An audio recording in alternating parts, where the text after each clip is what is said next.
Senator Polley. I find it remarkable that the opposition is bold enough to suggest that the Gillard government is not governing for all Australians, when one considers that the Liberal Party is focused on cynical political tactics rather than the public interest. Last week I was fortunate enough to attend the Australian Workers' Union conference, where the Treasurer made some important points about how we are witnessing an alarming radicalisation of the Liberal Party, which has led it to mimic the unrestrained negativity and disregard for responsible policy making practiced by the United States Tea Party movement. When a major political party, like the Liberal Party, ignores the conventions, understandings of facts, evidence and science, refuses to believe it is actually in opposition and moves so far from the mainstream, it loses its ability to deal constructively with Australia's challenges. This is particularly concerning for the Liberal Party's stance on economic issues vital to Australia's future. Whenever I speak to people in Tasmania, many of them ask why. Why are the Liberals so opposed to a tax on massive mining profits? The fact that companies have reaped such huge rewards is, of course, great for Australia. But we must remember that every time the mining boom pushes the Australian dollar that little bit higher, it hurts farmers and manufacturers who export products overseas, as well as tourism, foreign student education industries. It also means the cost of living pressures become greater for many Australians. The risk of a two-speed economy is one of the reasons why the government introduced the mining rent resource tax and resolved to cut the company tax rate, introduce tax breaks for small businesses, help all Australians make ends meet, and inevitably make sure that we spread the profits of the boom. But needless to say, the Liberal Party chose to exchange in an opportunistic campaign against the tax in step with public relations efforts waged by the mining lobby. The opposition leader decision to link the potential for sovereign risk with the MRRT was one of the most dangerous, unwise assertions made by any Australian politician in my memory. In fact, there has been some $152 billion of capital expenditure in the mining sector since the MRRT was announced, an increase of 160%. Surely the opposition leader and his shadow treasurer were advised that when they falsely raised the prospect of sovereign risk, they were unnecessarily trashing the global reputation of Australia. But perhaps those opposite really don't care. But of course, the Liberal Party's Tea Party style goes much further. There are many examples I could point to, but there is one in particular I want to speak about here tonight. Recently, I was pleased to announce that the further construction of the National Broadband Network will commence in South Launceston. The NBN is about preparing Australia for the future. It's about ensuring that our local communities in places like South Launceston are not left behind as the world and our local economy changes. So, of course, it should come as no surprise that the opposition leader is opposed to this progress and has promised to eliminate the NBN if he were to assume power. Never mind that for many years, people living in regional and remote areas in my home state of Tasmania and around Australia have had to put up with slow, unreliable internet services. Never mind that the NBN will lead to improved education and health services and greater opportunities for small businesses and agriculture. Never mind also that the NBN will allow high-quality teleworking, making it easier to work remotely. As long as he can criticise the government's NBN for being too ambitious and expensive, nothing else matters to the opposition leader. This country needs leaders like the Prime Minister who are perceptive enough to identify not only the challenges and opportunities that Australia faces today, but what we will face in the future. The opposition leader, on the other hand, cynically moves from one short-sighted day to the next, never grappling with policy, only opposing it, never considering what Australia needs tomorrow, only worrying about what his political prospects require today. Senator Polley, would you resume your seat, please? Senator McDonald, I assume this is a point of order? It is, Madam Acting Deputy President. Standing Order 187 says it's a pretty simple one and it's in there for a reason. It says a senator shall not read a speech. I've been watching Senator Polley from the moment she started. She hasn't lifted her eyes from the speech she is reading. So I draw your attention to Standing Order 187 and ask that you have the senator comply with that standing order.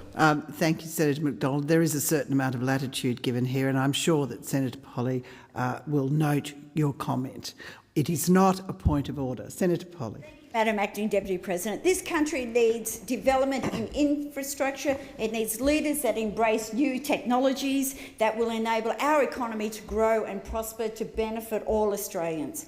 Recently, the global media has reported on a study funded by the United States National Institute of Health, which confirmed that front groups with long-standing ties to the tobacco industry and billionaire industrialists planned the formation of the American Tea Party movement more than a decade ago. This movement has been exposed for what it is, and I think that the opposition's leaders' real motivations will also continue to be exposed. It will become clear that the Liberal Party has been aggressively opposing vital legislation reforms, obfuscating on issues of national importance, causing undue issues within the community and undermining the integrity of the democratic process because it's acting on its own interests and not that of the nation as a whole. The opposition is in the pockets of the wealthy climate change deniers, self-interested mining executive and litigation-prone tobacco companies who refuse to play by the rules. The opposition leader is not a man of the people concerned with protecting jobs and development any more than the Tea Party is a genuine grassroots movement.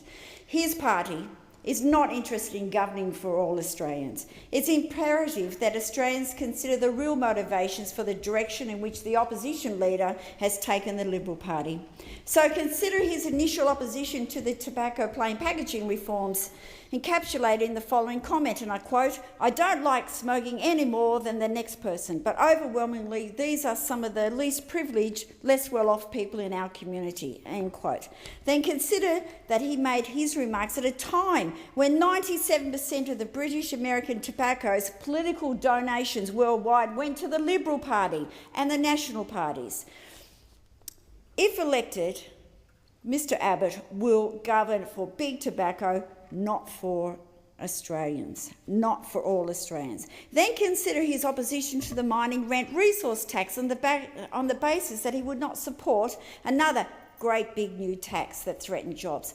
Then consider that the mining tax saw an extraordinary increase in donations to the coalition that has opened up a huge funding resource.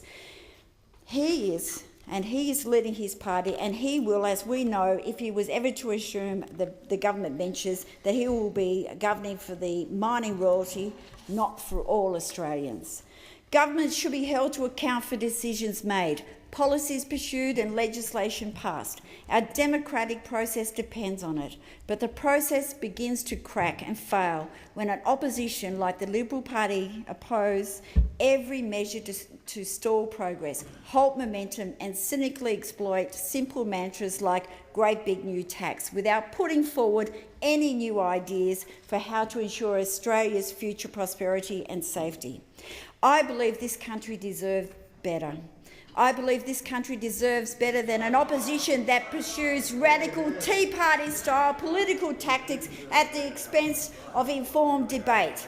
I believe this country deserves better than an opposition that ignores expert opinion and evidence-based decision-making on policy in favour of simplistic slogans, fear-mongering and shrill opposition to any form on the basis of shallow, predetermined political calculus. I believe this country deserves better than an opposition leader who is motivated by attaining power rather than examining the merits of government's reforms. The opposition is not acting in the best interests of Australia. It has given in to the elements of the party who refuse to believe that Labor should ever lead this country. This is because the Liberal Party has a born-to-rule mentality. When this state of mind is unleashed so recklessly by an opposition leader like the one we currently have, it can be incredibly dangerous. The opposition leader isn't an ordinary bloke. He isn't concerned with the opinions of those he refers to as the battlers, and he isn't humble, reflecting the will of the Australian electorate. He is the orchestrator Senator of Polley, an incredibly please resume your destructive seat. Senator McDonald. Madam President, notwithstanding your last ruling, can I again draw to you the provisions of Standing Order 187, which is in the rules for some reason. And even a cursory look at Senator Polley will let anyone see she has read every single word of this speech. Now, either the standing order should be removed or it should be enforced. And I ask you to... Thank you for your comments, Senator McDonald. You are aware that there has been latitude given in the past in terms of people referring to copious notes. You are right, that is a standing order, and I think the point has been made to Senator Polley. Thank you. Senator Polley. I refer to the opposition leader as the orchestrator of an incredibly destructive political strategy that places a premium on obstructing positive policy outcomes so that he can attain the ultimate prize, achieving leadership of this country at any cost. The Treasurer was exactly right when he noted that Australians face a similar choice at the upcoming election to the one that faced United States voters at the 2012 presidential election. The United States electorate gave President Obama a second term and in the process rejected the policies and the politics of fear, negativity and alarmism perpetrated by a Republic Party that many believe has been commandeered by the Tea Party movement. They chose responsible economic management, not policies that only improve prospects for the wealthy elite. They chose informed public debate over a denigration of political decision. They chose vision over cynicism, elitism and self-interest. And I believe the Australian people will see the opposition for who they really are, the opposition of opposition for the opposition's sake. Thank you, Senator Polley.